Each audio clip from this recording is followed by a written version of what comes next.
அனைவருக்கும் எனது அன்பின் வணக்கம். மகாகவி பாரதியார். கவி பாடும் திறமையில் நம் அனைவரையும் கவர்ந்த பாரதியை பற்றி என் உள்ளத்தின் ஆழத்தின் இருந்து சில வார்த்தைகள். மகாகவி பாரதியார் ஒரு தமிழ் கவிஞர், சுதந்திர போராட்ட வீரர் மற்றும் பெண் விடுதலைக்காக பாடுபட்டவர்.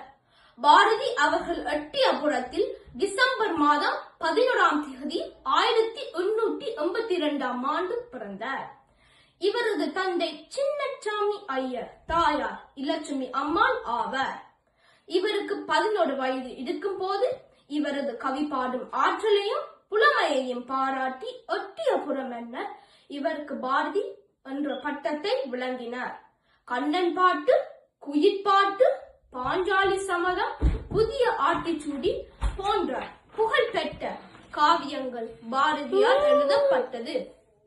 சாதிகள் இல்லியடி பாப்பா என்று கூறிய பாரதி தீண்டாமையை அறவே வெறுத்தார். பாரதியார் தேசிய கவிஞர், மகாகவி போன்ற பல பெயர்களால் போற்றப்படுகின்றார். பாரதியார் 1921 செப்டம்பர் 11 தனது 39வது வயதில் இவ்வுலக வாழ்வில் இருந்து விடுதலை பெற்றார். பாரதியார் இவ்வுலகில் இல்லாவிடினும் இவ்வுலக உள்ள வரைகும் தமிழ் தலைவன் பாரதி புகழ் மணக்கும். நன்றி, வணக்கம்.